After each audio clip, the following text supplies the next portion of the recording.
For more than 3 decades, Brett Favre existed in the American mind as an almost absolute definition of resilience and greatness. He was not just an outstanding quarterback.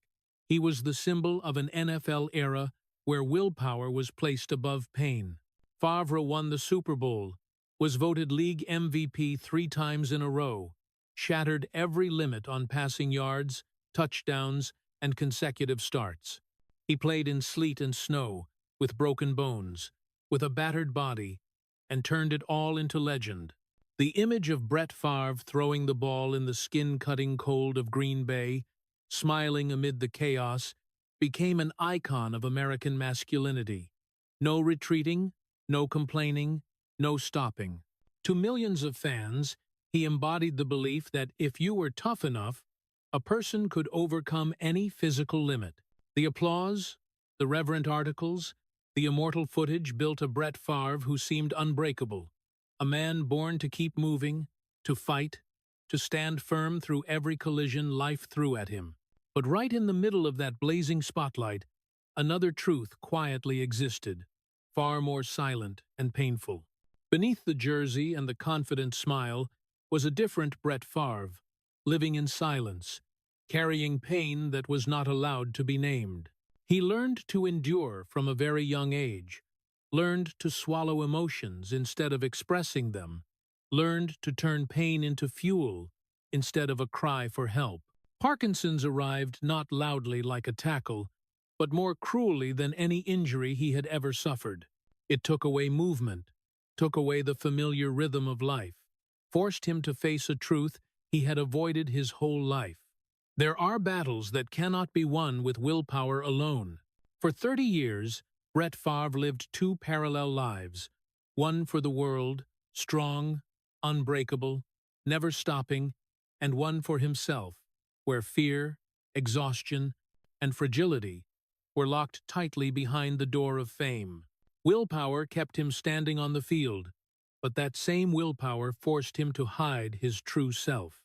And now, when his body no longer lets him keep running away, when every slow step becomes an undeniable reminder, Brett Favre continues to fight, not to claim more victories, but to learn how to live with both people inside him, for the first time not denying, not escaping, but accepting that his greatest strength may not lie in what he once conquered, but in the fact that he has remained standing while carrying 2 lives on his shoulders for all those years.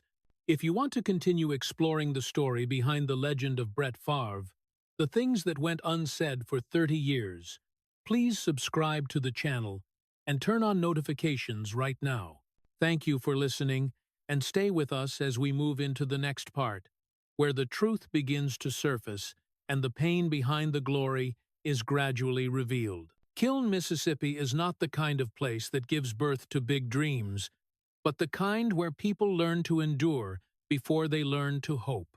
It is a small southern town where red dirt sticks to your shoes, where time moves slowly, and where a man's worth is not measured by what he feels, but by how much pain he can carry without making a sound. Brett Favre grew up in that atmosphere, amid sweltering afternoons, dusty fields, and short phrases that carried an entire philosophy of life. There, men were not allowed to be weak. No one taught Brett how to name his emotions, because emotions were seen as a luxury, even dangerous. Instead, they taught him how to stand straight, how to take a hit, how to keep walking, even when his knees were shaking. And at the center of that world was his father, a strict man of few words, who showed love not through hugs or encouragement, but through discipline and expectation. To him, football was not just a sport. It was a lesson in being a man. Going onto the field meant fighting. Falling down meant getting up on your own. Crying only made others look down on you. In his father's eyes, Brett learned a simple but brutal truth. If you want to be respected, you have to be strong. And strong meant never letting any crack show on the inside. Those messages did not need to be repeated in words every day, because they were present in every action, every glance, every practice under the scorching sun. Men don't cry. If it hurts, deal with it. They were not slogans on the wall. but unwritten laws of Kiln, Mississippi. Brett was too young to argue, too inexperienced to question, so he accepted it all as obvious truth. When he fell on the field, he gritted his teeth and got up. When he was hurt, he stayed silent. When he was disappointed, he did not speak. Gradually, Brett learned to swallow pain, like swallowing something bitter that had to go down. He learned to play the role of strong, not because he was not afraid, but because he understood that fear had no place in this world. Every success on the field earned him an approving look from his father, from coaches, from the men around him. And each time, another part of him, the weak, sensitive, vulnerable part, was pushed deeper inside. Brett's childhood was not tragically deprived in material terms, but it lacked something far more important: the right to be weak. No one told the young Brett that feeling scared or sad was normal. No one said he could be tired, could cry, could need comfort. Instead, every tackle, every grueling practice, every time he pushed through pain was praised as a moral victory. And in that praise, Brett gradually came to believe that his worth only existed as long as he kept enduring. Right there, the seeds of a double life began to form. One Brett Favre on the outside, growing tougher, more fearless, loved for his lack of fear. And another Brett Favre inside, learning to lock his emotions away because he had been taught that emotions were dangerous, that showing them would cost him respect, even love. As Brett grew up, his football talent blossomed, but the lessons from Kiln never disappeared. They followed him into every stage of life, seeping into how he faced pressure, pain, and himself. Every time he chose silence instead of speaking, every time he forced himself to appear strong instead of admitting fatigue, it was not a random choice, but a reflex nurtured from childhood. The root tragedy of Brett Favre, therefore, lies not in poverty or the physical collisions on the field. It lies in the fact that he was never taught he was allowed to be weak, that there are pains that do not have to be endured alone. And when a child grows up believing emotions must be hidden, then even if he later becomes a legend, he will still carry a wordless emptiness, a parallel life quietly formed from those very first years in Kiln, Mississippi, where tears were not allowed to fall, and where a boy learned to become a man by forgetting himself. From Kiln, Mississippi, Brett Favre stepped into the world carrying something he had not chosen but could not deny: talent. It came early, came naturally, as if his body was born to throw the ball, to read situations, to react half a beat faster than others. In high school, Brett did not just stand out, he dominated. His passes were powerful, daring, instinctive. Adults looked at him and saw a future clearer than any academic or career path. To them, Brett was no longer an ordinary Southern kid. He became the gifted one, the hope, the town's future. And for Brett, in a world that had taught him men are only loved when they are strong enough, that talent quickly became the only ticket to exist. When success comes early, it does not give a person time to try other paths. Brett learned that every time he played well, he was recognized. Every time he won, he was loved. The proud looks from coaches, the quiet satisfaction from his father, the cheers from the crowd, all combined into a wordless but crystal-clear message: this is the person you are allowed to be. And so, talent stopped being just ability. It became his only identity. Brett was not asked what else he liked, not encouraged to fail in other areas, not allowed vague dreams. His life began to narrow, revolving around one single axis: football. Success became the only escape from mediocrity, from feeling invisible, from the fear of being left behind. At an age when many people are still struggling to figure out who they are, Brett Favre was already locked into one answer. He was the quarterback. He was the winner. He was the pride. And along with those titles came a list of things he was not allowed. Not to stray, not to hesitate, not to stop. Because stopping meant doubt. Doubt meant weakness. And weakness, as Brett had learned in Kiln, was unacceptable. As he grew older, he understood more and more that he was not just playing football for himself, but for the expectations of many people. The town looked to him. His family counted on him. Coaches bet on him. And Brett himself began to believe that without football, he would have nothing to hold on to. That pressure was not loud. It did not come as yelling or direct demands. It existed like an invisible layer of air, surrounding every decision. Every time Brett thought about resting, a question echoed in his head that he never dared say out loud. If I am not good anymore, who am I? That was the question of someone who had never been allowed to exist outside the role he performed. And to avoid facing it, Brett chose the only way he knew. Keep getting better. Try harder. Go farther. Talent, instead of freeing him, gradually became golden shackles, shiny, admired, but tightening day by day. At Southern Miss in college, the story repeated on a larger scale. Brett became the center of attention. Every game was a test not just of skill, but of personal worth. When he played well, everything was fine. When he made mistakes, the silence around him became suffocating. Brett never learned to separate himself from the results on the field. Winning or losing was not just the outcome of a game. It was the measure of who he was. And so, he became more and more afraid of stopping, because stopping meant having to look straight at the emptiness inside, where he had never been taught to fill it with anything other than victory. It was during this period that Brett Favre's double life became clearer. One Brett, on the outside, confident, explosive, praised as a genius.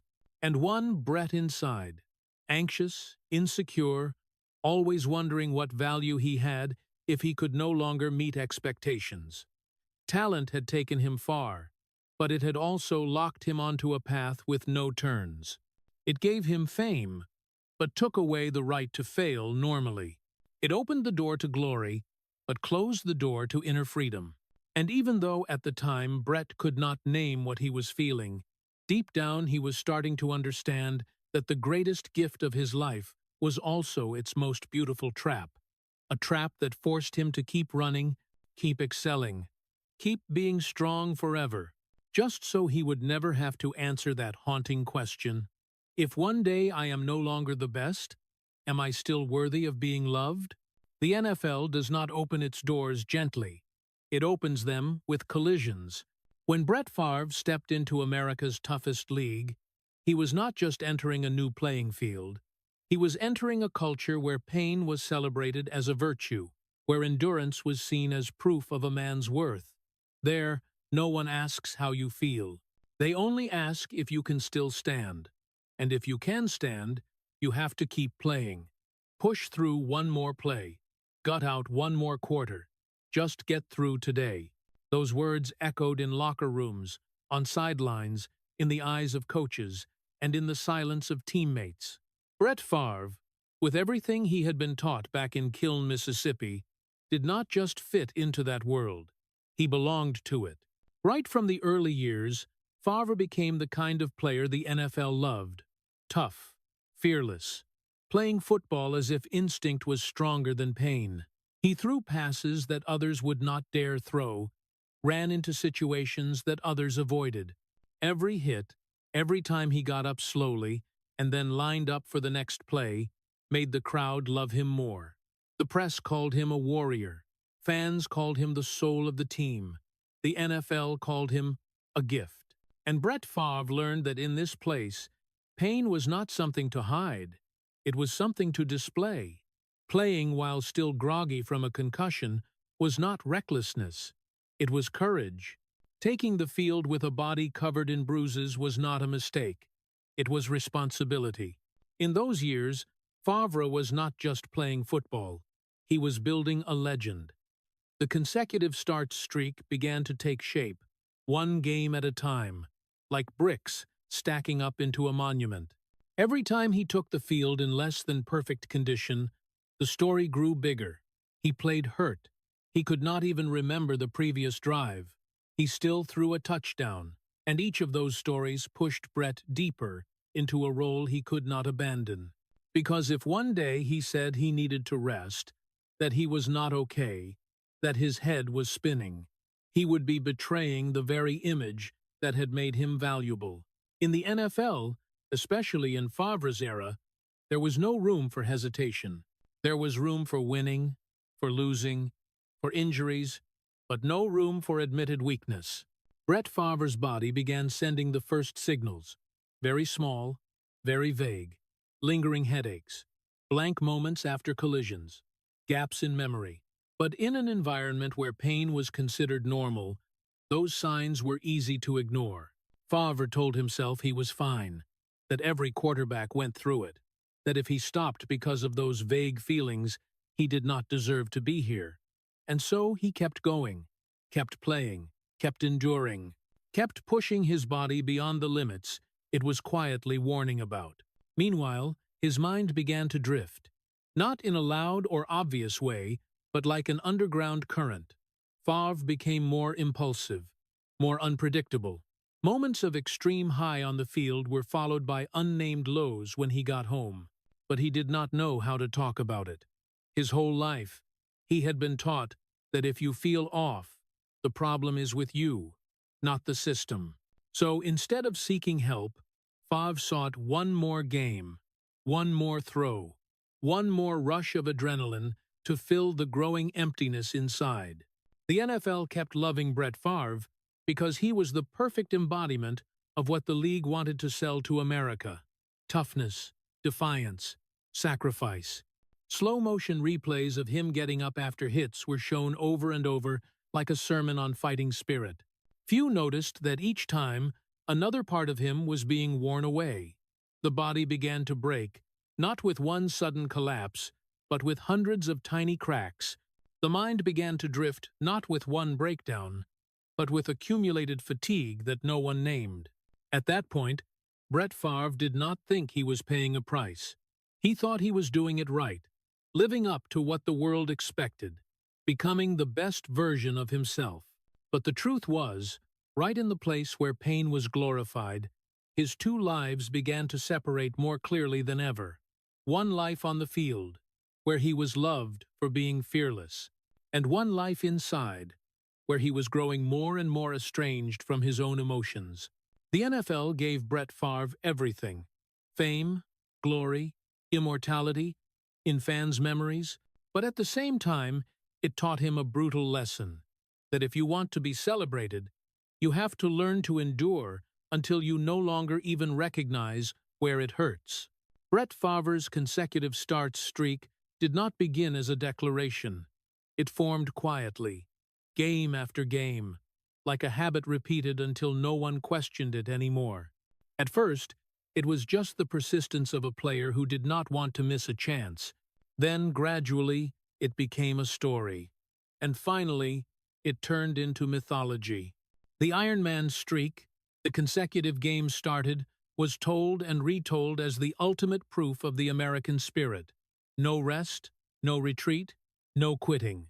Every time Brett Favre laced up his cleats and took the field, even with a body full of bruises, even with a shoulder so sore he could barely raise his arm, the crowd rose to applaud. They did not see a human being trying to survive the day. They saw an icon. And icons are not allowed to stop. There were games Brett Favre walked into while still dazed. The stadium lights burned into his eyes. Sounds came as if from far away. There were moments when he could not clearly remember how the previous drive had gone. Teammates had to remind him of plays. Coaches had to pull him close and speak slower. But then the ball was snapped into his hands, and familiar reflex took over. He threw. He read defenses. He commanded the game as if his body was operating independently from his consciousness. In those moments, Brett Favre did not think about danger or consequences. He only thought about the one thing burned into his subconscious: do not stop. All of America loved that. The media turned those stories into living legends. Articles praised his toughness. Videos replayed him getting up after a hit, wiping blood from his forehead, and keeping playing. shown on national television. Fans talked about Brett Favre like a classic hero who sacrificed his body for the joy of the masses. And in all that praise, no one asked the simplest question, "Are you okay?" Because if they asked that, they would have to face the uncomfortable truth that what they were worshipping might be destroying the very man in front of them. For Brett Favre, the streak was not just a record. It became an unspoken vow to himself. Every game he played, he proved he was worthy. Every game he did not miss, he reaffirmed that his value was still intact. And each time, the gap between the real man and the public image widened a little more. On the outside, he was the tireless legend. On the inside, he was a man growing more estranged from his own body and mind. But he did not allow himself to stop and listen. Stopping would mean breaking the story that all of America loved. Stopping would mean facing the question he had avoided his whole life. If I am no longer the one who never rests, who am I? There were mornings Brett Favre woke up feeling like he had been stabbed through the head. There were days he needed painkillers just to stand up straight. But he still took the field. Not because he did not know he was risking something, but because he did not know any other way to exist. The NFL, with all its spotlight, does not encourage stopping. It rewards those who keep going, who sacrifice, who turn pain into inspiring stories. And Brett Favre, raised in that culture from kiln to the NFL locker room, did not just accept those rules. He became their perfect example. The peak of Brett Favre's glory was when the Ironman streak was spoken of as something untouchable. People no longer discussed whether he should rest. They discussed how long the record would last. And while the numbers climbed, the consequences quietly built up. Every collision did not just affect the body. It left a small mark on the brain. Every time he played, while not fully clear-headed, a piece of memory shifted. But because there was no clear moment of collapse, no final fall for everyone to stop at, it was all considered an acceptable price. Ironically, the very thing that made Brett Favre most loved was also what isolated him the most. When the whole world sees you as a tireless machine, you are no longer allowed to admit you are tired. When all of America cheers your toughness, you have no space to talk about fear. And so Brett Favre kept living his two parallel lives. One life on the field, where every game strengthened the legend. And one life inside, where unspoken questions piled higher and higher. The Ironman streak was not just the pinnacle of his career. It was the pinnacle of self-destruction disguised as glory. Every time Brett Favre stepped onto the field, he moved closer to breaking limits that body and mind were not designed to endure. But because no one asked, "Are you okay?"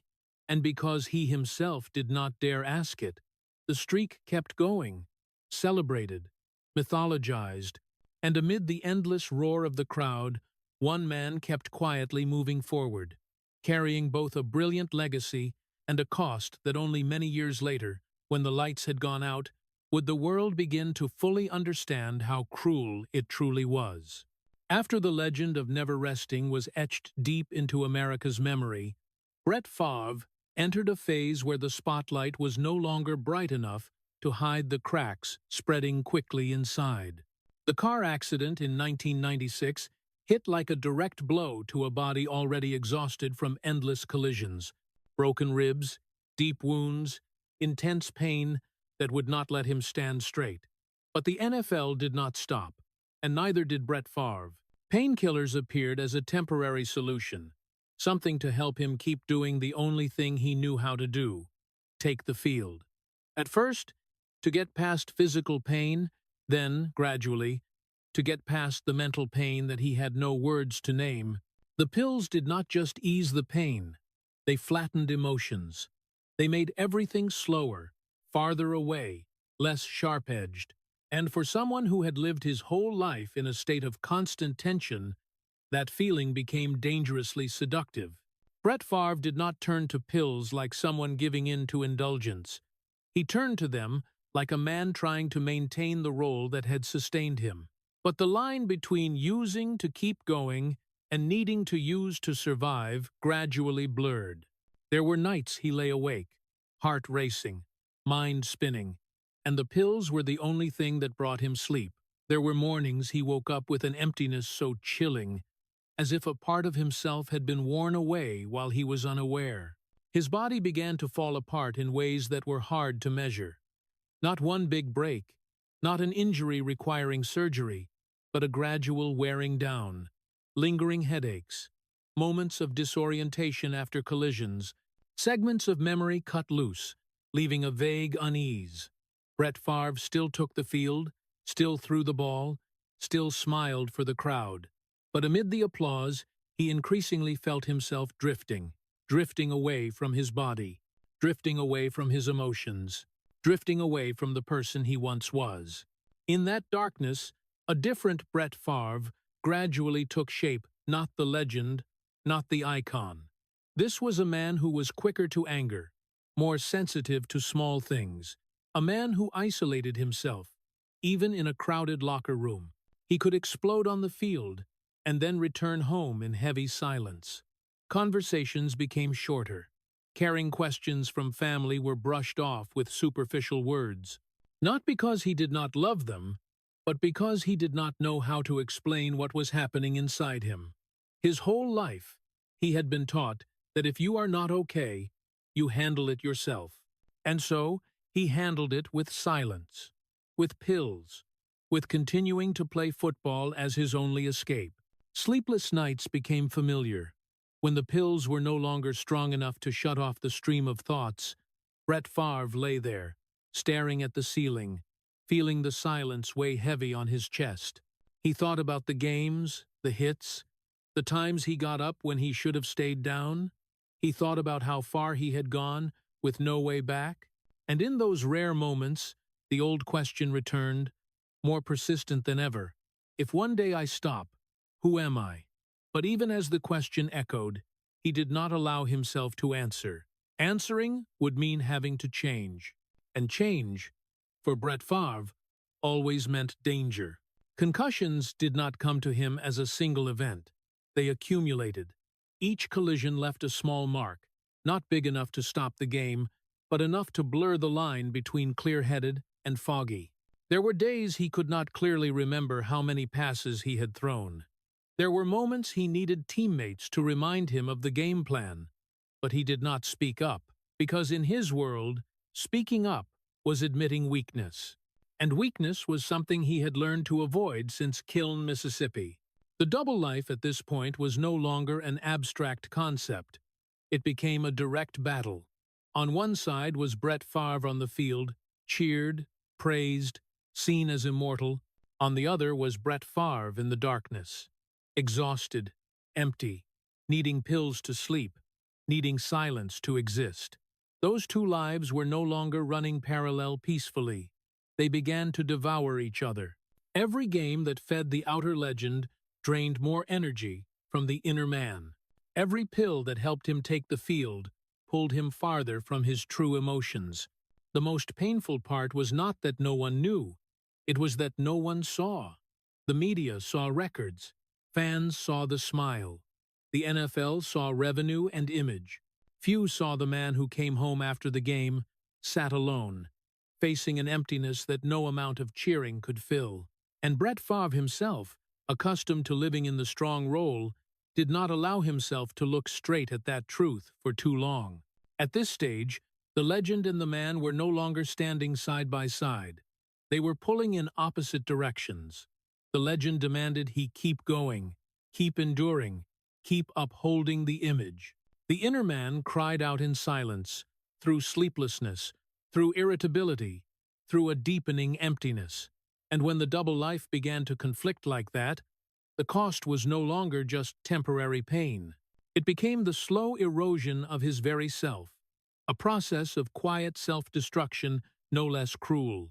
Brett Favre still stood firm on the field, but every step forward widened the gap between the two lives inside him, a little more wide enough that, many years later, when the lights had gone out, he would finally have the time and silence to look back and realize that some battles even when won on the scoreboard, are the deepest losses in a person's life. When the hospital room door closed behind Deanna Favre, Brett Favre entered a fight with no rules, no strategy, and no final whistle. Breast cancer appeared in their lives like a silent intruder, not loud, not showy, but powerful enough to shake the foundation of a family already used to living under pressure. For Brett, the first reflex was still the old one that had followed him his whole life. Be strong. He thought his job was not to collapse, not to show fear, not to make his wife worry more. He stepped into the role of pillar husband, the same way he stepped onto the field, back straight, shoulders squared, eyes determined. But he did not realize that in that room, strength was no longer measured by the ability to take hits, but by the ability to stay with the fear, with the tears, with the fragility of the person he loved. Deanna faced surgery, chemotherapy, days when her body was exhausted and her spirit tested to the limit. She needed a husband who would hold her hand, listen, allow her to be weak without apology. But Brett, who had been taught his whole life that emotions were dangerous, did not know how to do that. He loved his wife. No one doubted that. But his love was expressed through silence and endurance, not through words or full presence. He kept taking the field, kept practicing, kept living in the familiar rhythm of an NFL legend, as if keeping everything unchanged would help him control the growing fear inside. The emotional distance between them did not explode into arguments. It seeped in quietly, like a thin but cold fog. Brett came home after games, body aching, mind weary, and chose to sit in silence, thinking his physical presence was enough. But Deanna needed more. She needed to be asked how she felt today, needed to hear that her fear was valid, needed to see that her husband was afraid too, worried too, uncertain too. Instead, she saw a man trying to maintain calm, as if everything would be okay if no one said otherwise. And that very calm, in the longest nights, became the greatest source of pain. Brett Favre did not avoid his family because he was uncaring. He avoided because he did not know how to stay. His whole life, he had learned to run forward when facing pressure. But cancer does not let you run. It forces you to sit down, to wait, to look straight at your own helplessness. For Brett, that was the most unfamiliar territory. He did not know what to say when there was no solution, did not know what to do when he could not push a little more to get through, and so he chose the most familiar way: stay silent, believing silence was protection. But in that house, silence was no longer strength. It became emptiness. On the days Deanna was most exhausted, Brett still tried to appear resilient. He thought that if he did not break, the family would be safe. But he did not realize that unshared resilience can also become a wall. Deanna fought the illness, while Brett fought himself with the fear of losing his wife, with the feeling of helplessness, with the truth that for the first time in his life, he could not protect the person he loved with physical strength or willpower. And because he did not know how to say it, he kept it all inside, letting it slowly erode the bond between two people who had been connected since very early on. The family tragedy of Brett Favre had no shouting, no dramatic breakdowns. It unfolded in quieter dinners, in glances that missed each other, in questions not asked, and answers never spoken. When Deanna gradually recovered, when the medical storm passed, the emotional wounds did not disappear at the same time. They lingered, quietly, reminding that some battles cannot be won with toughness alone. Brett remained a devoted husband, a responsible father, but he carried a nameless regret that in the moment the woman of his life needed him most, he was there physically, but never fully there emotionally. Right here, Brett Favre's double life spread into his family. One, Brett strong, resilient, admired by society for not falling, and another Brett, awkward, helpless, not knowing how to love in the way the person beside him needed. Those two people coexisted under one roof, separated not by physical distance, but by things never said. And in that prolonged silence, the family tragedy of Brett Favre appeared clearer than ever. Not loud, not scandalous, but persistent, because it was nourished by the very thing that had once helped him survive on the field, the belief that strength means never showing pain. The Super Bowl came to Brett Favre as the unquestionable peak of a lifetime playing football. It was the moment when everything America had ever expected of him converged in one brilliant evening. A packed stadium, millions in front of screens, flags waving, and the name Brett Favre ringing out like a complete symbol of victory. When he raised the Lombardi Trophy, when the MVP title was announced amid endless cheers, Favre did not just win a game. He won the entire story he had lived since Kiln, Mississippi. The story of the man who never stops, never falls, never shows weakness. In that moment, he was the image America wanted to believe in, that if you are tough enough, sacrificial enough, enduring enough, then in the end, the world will give you everything you deserve.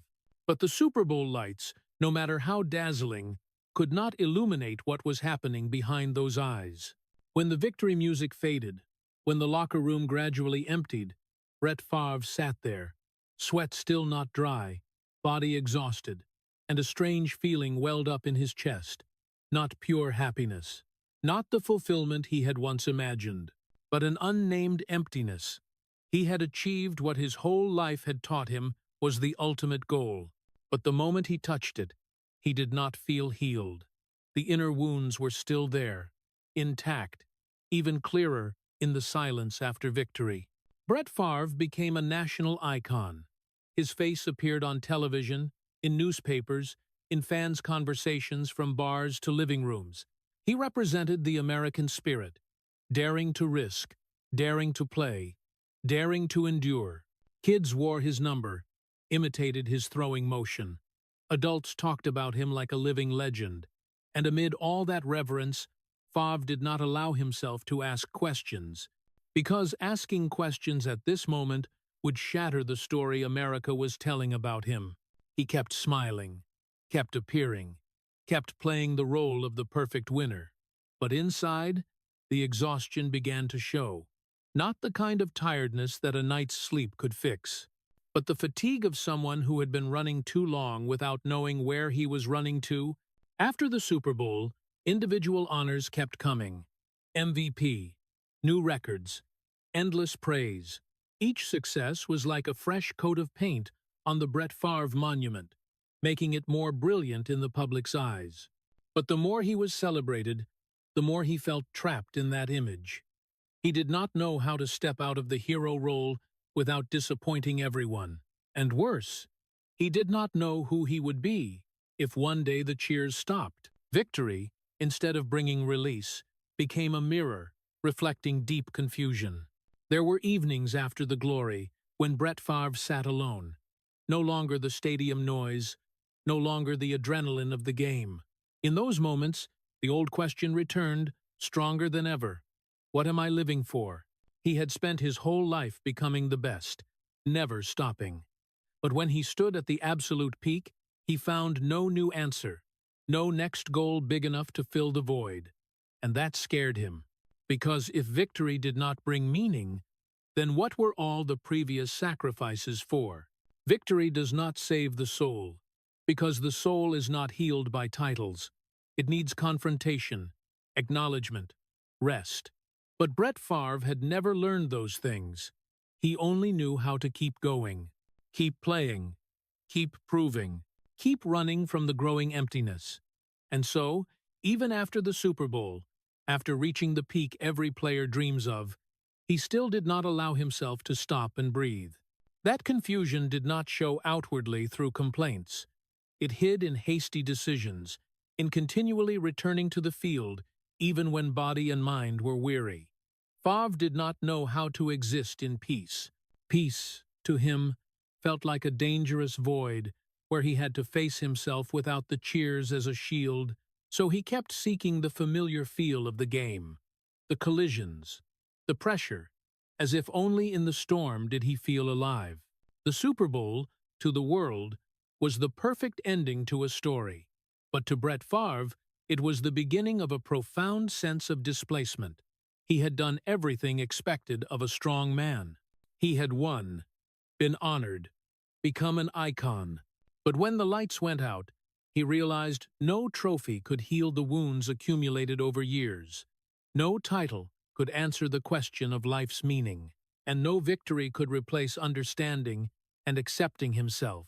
At this stage, Brett Favre's double life reached its most painful point. 1.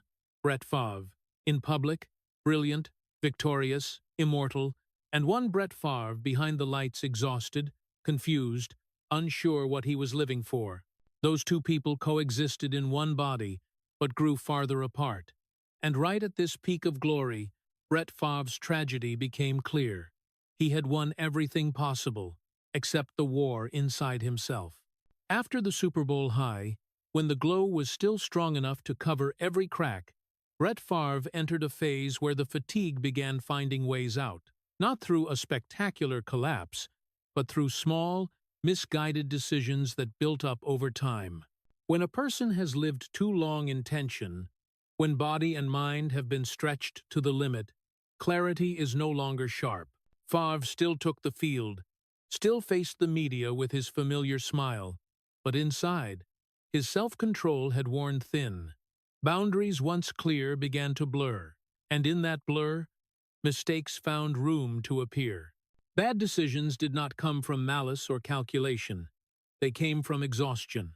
From a man accustomed to solving every problem with action, with charging forward, with not stopping to think too long. When pressure could no longer be released on the field in the old way, it found other outlets. Favre, who had never learned healthy ways to process emotions, floundered in a new space where he was no longer guided by football's clear rules. And in that lost feeling, he slipped. Not because he wanted to destroy his image, but because he no longer had the energy to keep it intact. Personal scandals appeared like stains on a painting done in heroic colors. The media, which had once elevated Brett Favre as an icon, now turned to scrutinizing every detail. Stories were retold in a different tone. Actions once overlooked or unseen were now under harsh light. The public shifted not because they suddenly became cruel, but because they felt betrayed by the image they had believed in. Their hero turned out to be human, with unflattering mistakes.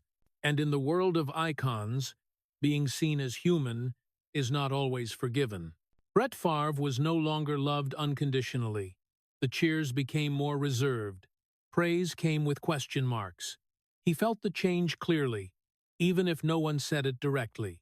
The public's gaze was no longer pure admiration, but mixed with disappointment. For someone who had lived his whole life on external approval, this hit deep. It did not just hurt his reputation, it shook his sense of self-worth.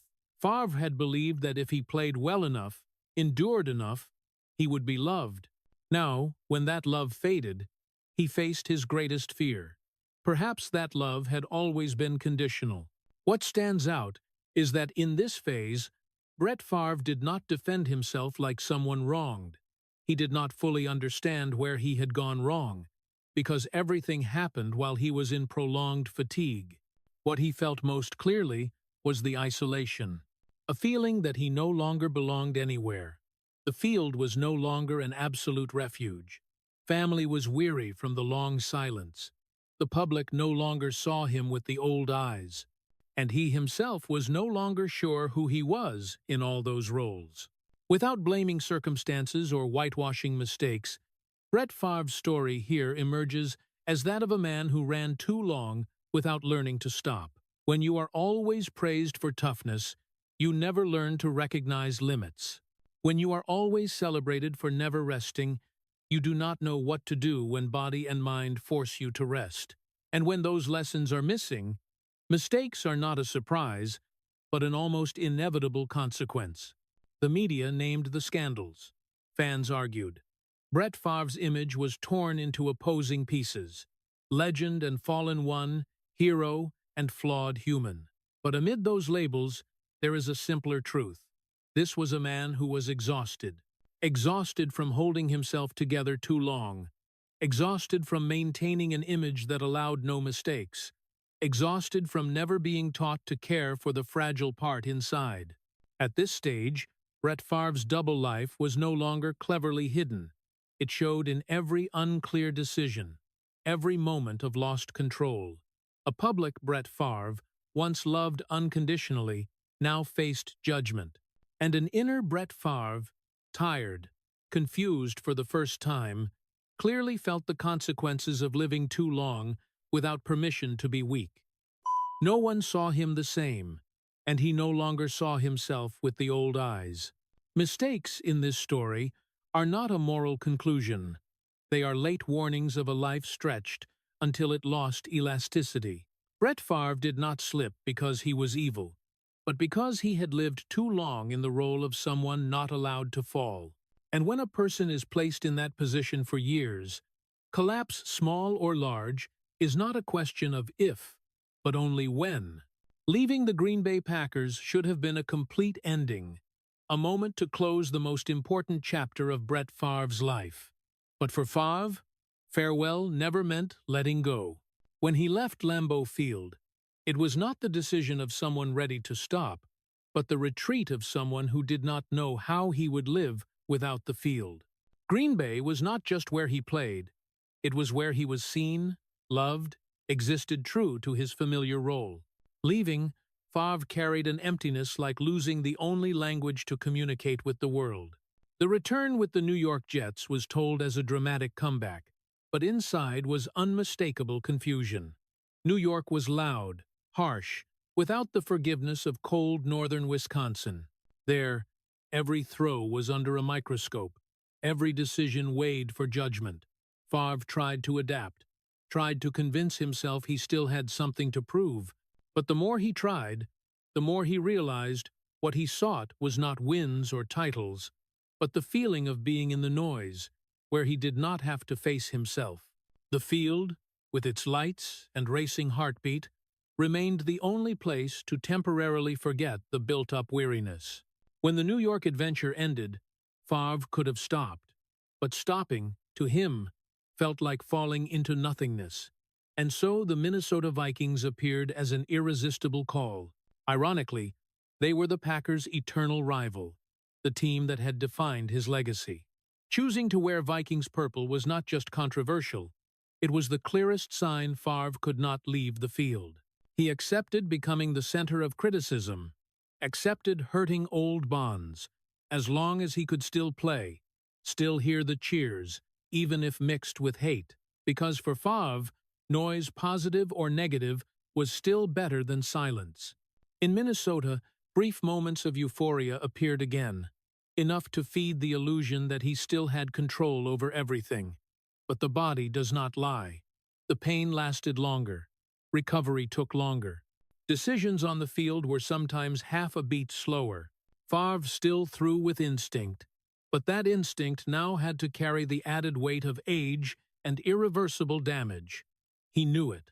But knowing did not mean accepting. Each game was like a temporary dose, helping him forget the question that had haunted him for years.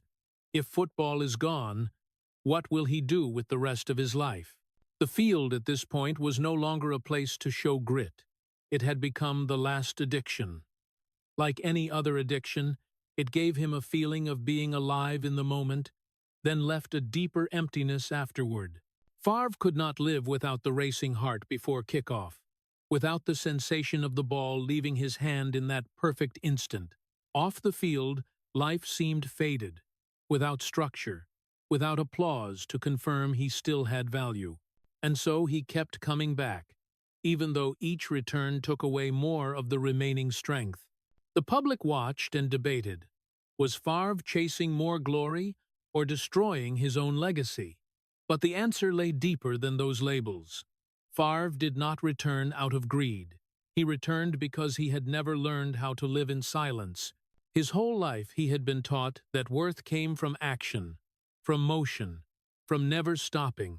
And when that motion was threatened, he fought back the only way he knew, by keeping playing. Each time he left and then returned, Favre dug the groove of his double life deeper.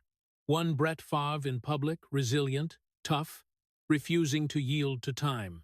And one Brett Favre inside, exhausted, afraid of the emptiness, clinging to the field like a lifeline. Those two people pulled him in opposite directions, one demanding he keep proving himself, the other whispering that it was time to stop. But that whisper was too faint amid the roar of the stands. At this stage, there was no clear line between passion and dependence. Favre was no longer playing football just because he loved it, but because he did not know who he was without it. And that was the deepest tragedy of a legend.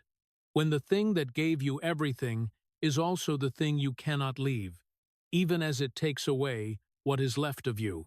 Leaving the Packers, going to the Jets, then the Vikings, each move was an effort to delay the moment of facing himself. The field kept echoing with cheers, but inside, Brett Favre increasingly understood that this addiction, even when dressed in honor and nostalgia, was still an addiction. And like any addiction, it could not go on forever without an ever steeper price. When Brett Favre finally left the field, he once believed he was walking away on his own terms, that this was a hard but controlled decision. But Parkinson's appeared to shatter that illusion mercilessly. It did not arrive like an opponent you could study on film. It did not come like an injury with a recovery timeline. It came like a quiet, slow, irreversible sentence.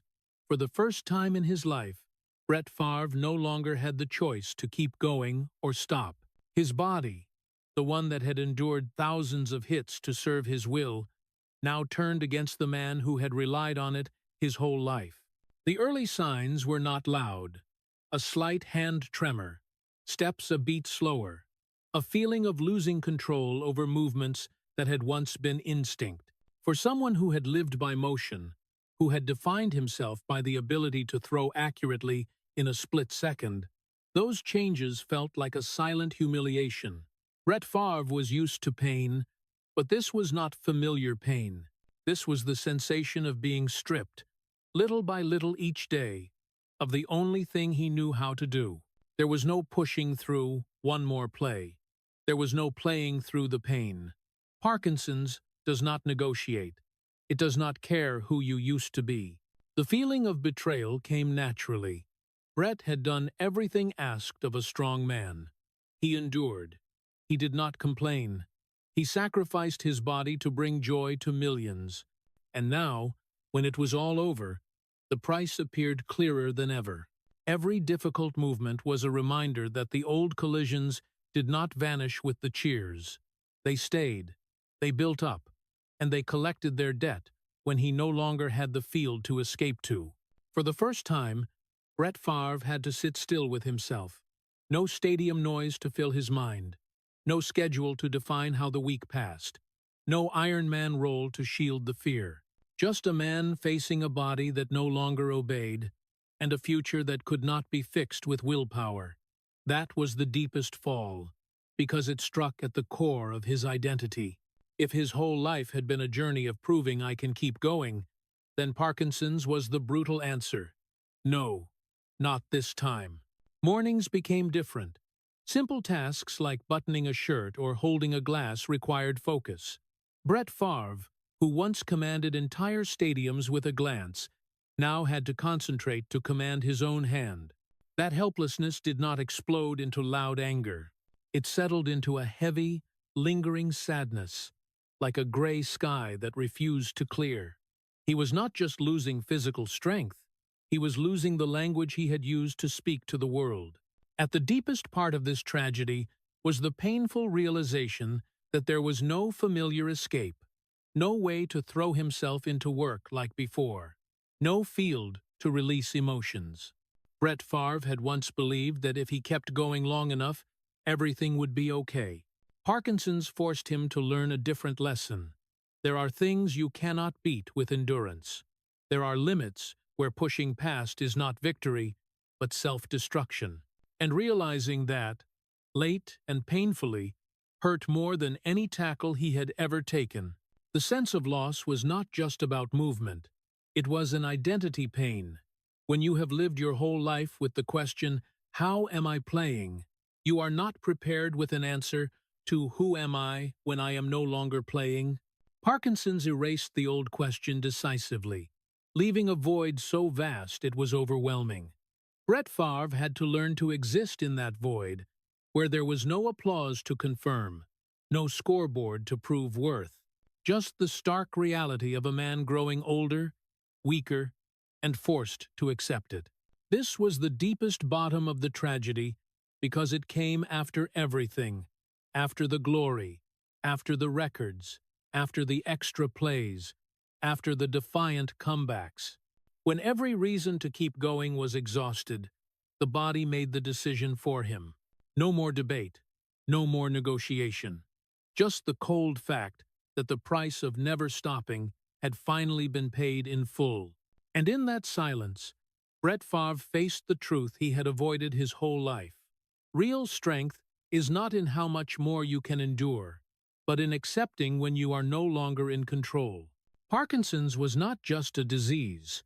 For Brett Favre, it was the moment the double life ended in the cruelest way.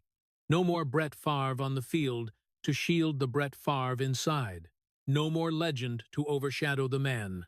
Just a man facing the irreversible consequences of a life built on motion. And right at that lowest point, when every defense collapsed, the tragedy appeared complete. A person who had spent his whole life refusing to stop, finally forced to stop in a way more painful than anything else. After his body forced him to stop, Brett Favre entered a phase he had never been prepared to face: absolute silence. No more stadiums, no more locker rooms, no more mornings waking up to practice schedules and familiar adrenaline. Life shrank to quiet rooms, long afternoons, and voids that football noise had always covered before. Brett withdrew from the public, not out of fear of others' eyes, but because, for the first time in his life, he did not know which face to show the world. When the role of the legend who never stops disappeared, he faced a raw question. If he is no longer seen, how does he exist? The silence did not bring peace, as people often imagine. For Brett Favre, it was like an invisible prison, where every thought could not pass through but had to stay. No more cheers to drown out memories. No more next game to delay emotions. Old images returned clearer than ever. Games played while dazed, times coming home with his mind still on the field, moments of silence with family that should have had a simple question or a hug. In that silence, Brett began to understand that there were things he had lost, not out of malice, but because he had never learned to stay with his own emotions. Regrets did not come like a violent blow, but like lingering rain, soaking into every corner of thought. He did not regret loving football, did not regret fighting to the end. He regretted believing that strength meant never speaking up, regretted letting silence become the main language in the times that needed emotional presence most. There were evenings Brett Favre sat alone, looking back at his brilliant career and realizing that some victories had come without closeness. Some titles arrived with distance, and some words, if spoken sooner, might have lightened so much. Late apologies appeared in his life not as public rituals, but as very private, very human moments. Apologies for not listening enough. Apologies for choosing silence when others needed sharing. Apologies for thinking that pushing forward was the only way to protect everyone. Brett understood that those apologies could not turn back time, could not completely erase wounds formed over years, but he still said them, because holding them in any longer would only make that prison of silence close tighter. Living away from the spotlight, Brett Favre began facing a different kind of fatigue. Not the body's exhaustion after collisions, but the mind's weariness when there are no familiar escapes. Days passed slowly, without clear milestones. And in that slowness, he gradually realized the extent of the damage a double life had caused. One Brett Favre for the public, always strong, always moving forward, and one Brett Favre for himself, always pushed to the sidelines, never allowed to fully exist. When those two people no longer had space to separate, the silence forced them to confront each other directly. There were days he felt imprisoned by his own thoughts. But there were also rare moments when the silence was no longer an enemy, but became a mirror. Brett Favre began learning to sit with discomfort without trying to escape it, learning to accept that not everything can be fixed, but everything can be acknowledged. He understood that facing it late is still better than never facing it at all. And even though that prison of silence had not yet opened its doors, he began to realize that the key was not in returning to the noise, but in no longer fearing being alone with himself. In that prolonged silence, Brett Favre did not find quick redemption. He found a painful kind of honesty, that his whole life he had lived to be seen, and now he had to learn how to live without needing that. The regrets remained, the apologies still echoed, but for the first time, he did not use motion to hide them. He let them exist, let them weigh heavy, and let them remind him that the cost of a life not allowed to be weak lies not just in the body, but in the connections that had to endure silence for too long. After a long period imprisoned in silence, Brett Favre began touching a realization he had never allowed himself to consider his whole life. Strength is no longer about enduring. That realization did not come as a gentle enlightenment. It came in pain, in resistance, in the disorientation of someone who had once believed his worth was measured by the ability to stay standing through every hit. Now, when his body no longer allowed more endurance, Brett was forced to learn a completely different language of living, slowing down, observing, and staying with what he had once avoided. Life on the farm is not symbolic or romantic the way outsiders imagine. It is not a reward for a retired legend. For Brett Favre, it is a survival exercise. Mornings no longer with practice alarms, just sunlight on the fields, wind through the trees, and a body moving slowly to its own rhythm. Simple manual work, but not easy. Every movement requires attention. Every action is a reminder that he is no longer the man who threw the ball in a split second, and that direct confrontation hurts more than any criticism. Family, in this phase, is no longer a silent backdrop. They become the center of the new life Brett Favre is learning to build. Not with grand declarations, but with small, steady presence. Sitting together longer, listening more than speaking, staying in moments that do not need fixing. This is not easy for someone used to responding with action. There are times Brett feels confused, even irritated, when he cannot do something to prove worth. But gradually, he understands that value now lies not in fixing or protecting, but in not walking away. Accepting weakness is not a declarative decision. It is a series of small ego failures. Brett Favre did not wake up one day and say he was ready to be weak. He learned it through times he had to ask for help, through moments of helplessness when hands trembled, when steps could not keep up with thoughts.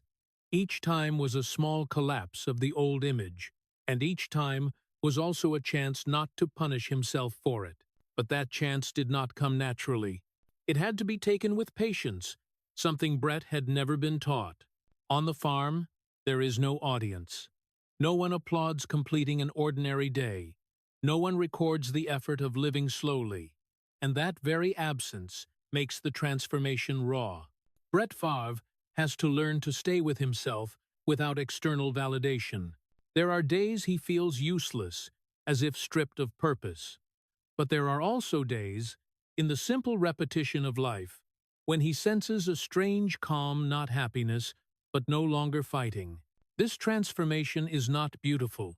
It does not have the shape of a neatly inspiring story.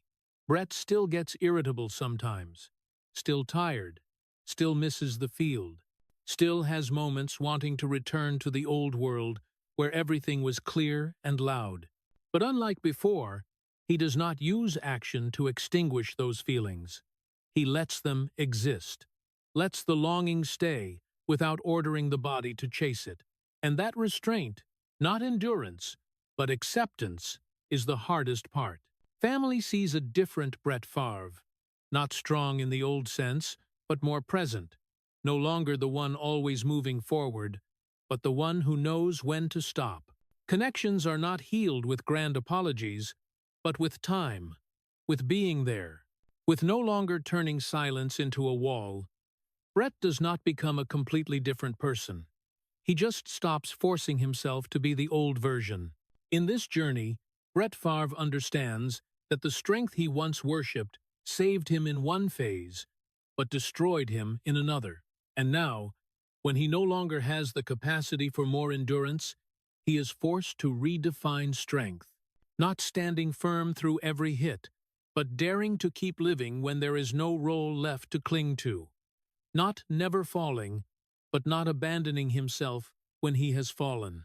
Living slowly, staying with family, working on the farm, all of it does not turn Brett Favre into a new ideal model. It just helps him exist without tearing himself in two. This transformation is painful because it comes late. It is not beautiful because there is no triumph. But in a life once taught that endurance is everything, learning to be weak, even clumsily and with resistance, is perhaps Brett Favre's first true victory that needs no audience. Brett Favre's legacy cannot be wrapped up in numbers, even though those numbers once made the entire NFL bow. It is written in blood, sweat, and body parts that never recover, not just in Super Bowls, MVPs, or the consecutive start streak. Favre is not just a great quarterback. He is a living symbol of an NFL generation where pain was seen as proof of worth, where continuing to stand mattered more than staying whole, and where masculinity was measured by the ability to endure to exhaustion without complaint. For many decades, Brett Favre represented what America loves and takes pride in: the Southern man, tough, straightforward, no self-pity, taking the field, knowing the price. He was the model of a classic American masculinity. Do first, think later, endure instead of speak, act instead of feel. For millions, that was inspiration. Favre showed that a child raised in a harsh culture could still reach the top if tough enough. But because he lived fully in that model, his legacy cannot be told only in praise. It is also an expensive warning, because Brett Favre's legacy does not end when he left the field. It keeps echoing in debates about concussions, about painkillers, about the true cost of the Ironman mentality. The collisions, once seen as heroic moments, are now looked back on as bricks building an irreversible disease. Favre is not the only victim of that era, but he is the clearest symbol, someone who did everything the system asked, even far beyond, and ended up carrying the full bill on his body.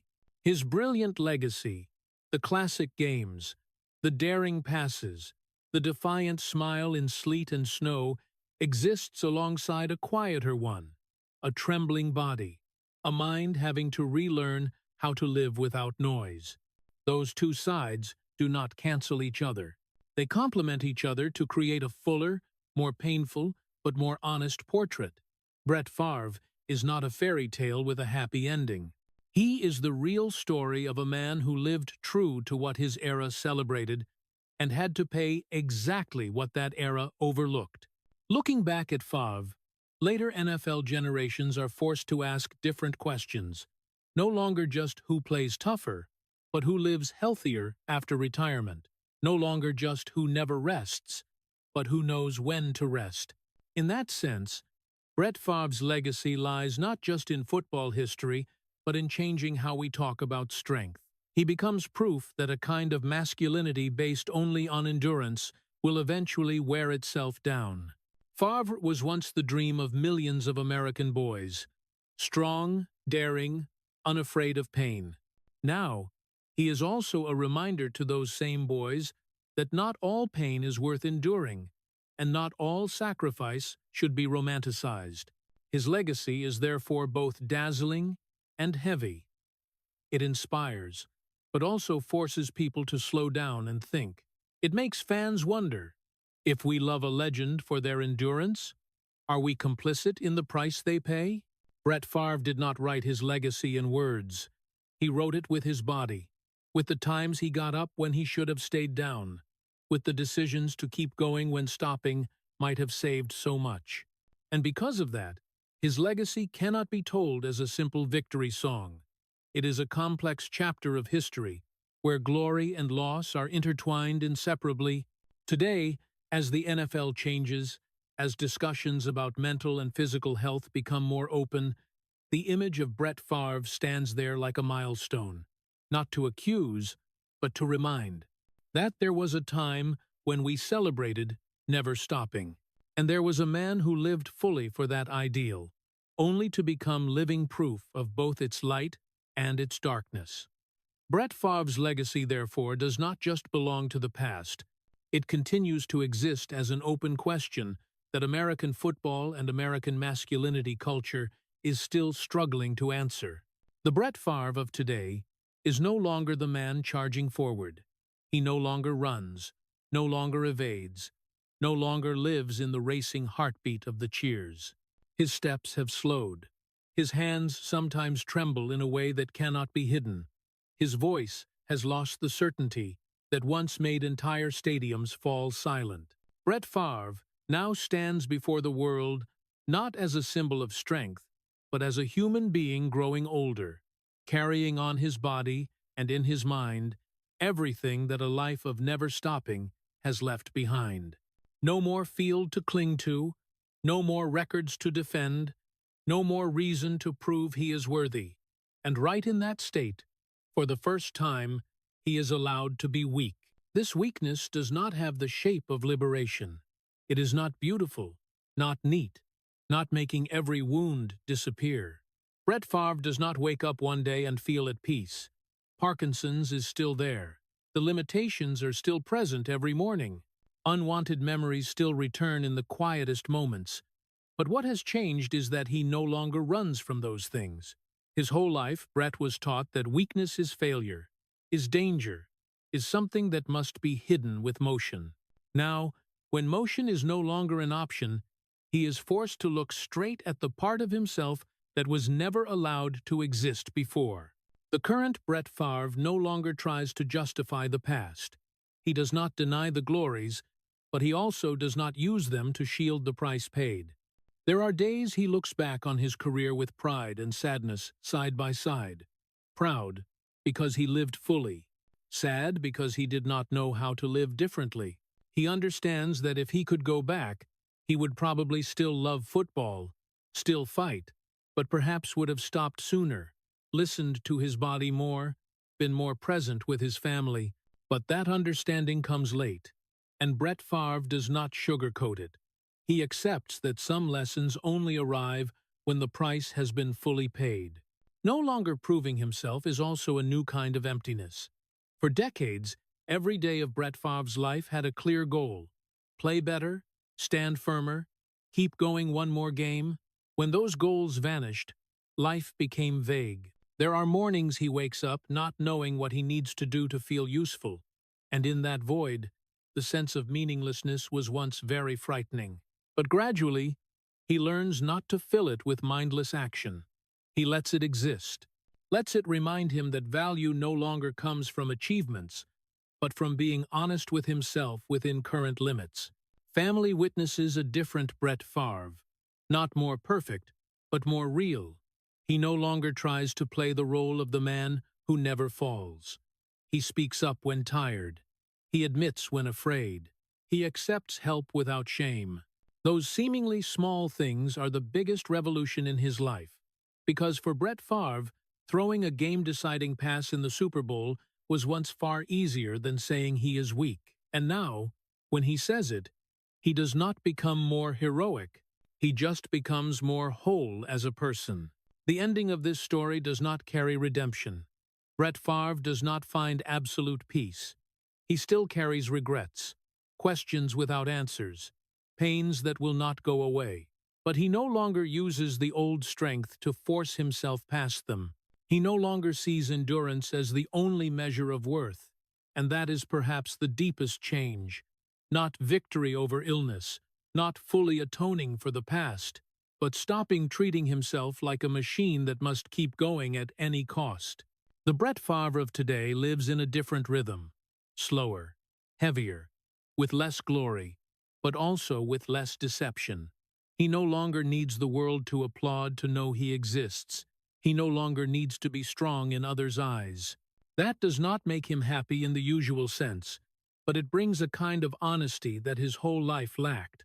Honesty with what has been lost. Honesty with what cannot be regained.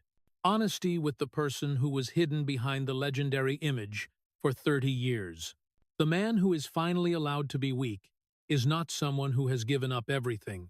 It is someone who has stopped fighting himself.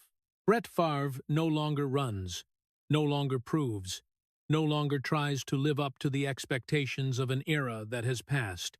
He stands still in the present, with everything that remains, and accepts that his life does not have a perfect ending. But in that late acceptance, there is something very human. For the first time, Brett Favre is no longer living two parallel lives. No more legend shielding the man. No more man suffocated under the legend. Just a man who has walked his entire path, carrying wounds, memories, and a simple truth. It took him a lifetime to learn. Being allowed to be weak does not make us less. It just makes us stop pretending. The story of Brett Favre leaves a deep, quiet sadness. Not loud, but haunting, because this is not just the tragedy of an NFL legend, but the tragedy of an entire value system that America once celebrated. Favre grew up in a men are not allowed to be weak culture, where his father taught him to endure. The NFL taught him to push through one more play, and the whole country cheered him for never stopping. The Ironman streak, games played while dazed, dependence on painkillers after the car accident, or mental exhaustion when Deanna fought cancer, all show a person forced to live on willpower for far too long. The most painful part is that when he reached the Super Bowl and MVP peak, the inner wounds remained intact. Victory did not save the soul. It only made the emptiness clearer. The sympathy for Favre lies in the fact that he did not collapse because of weakness, but because he was forbidden to be weak for too long. When personal mistakes came to light, the public turned away. But the story shows it was not a moral fall, but the slip of an exhausted man no longer able to self-regulate. Parkinson's, the irreversible consequence, became the deepest bottom, when the body betrayed and took away the only thing he knew how to do. Only when forced to stop, living in silence, on the farm, with family, did Favre learn that strength is no longer endurance, but accepting limits. The lesson for Americans from this story is clear and needed today. A society that glorifies never resting will sooner or later pay the price. Masculinity should not be defined by suppressing emotions, sacrificing health, or treating pain as a medal.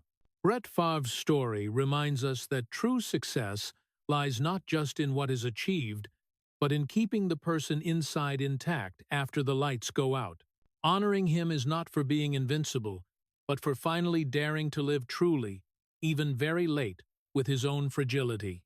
If the story of Brett Favre makes you rethink strength, endurance, and the price behind glory, please subscribe to the channel and leave a like so we can continue telling honest stories like this.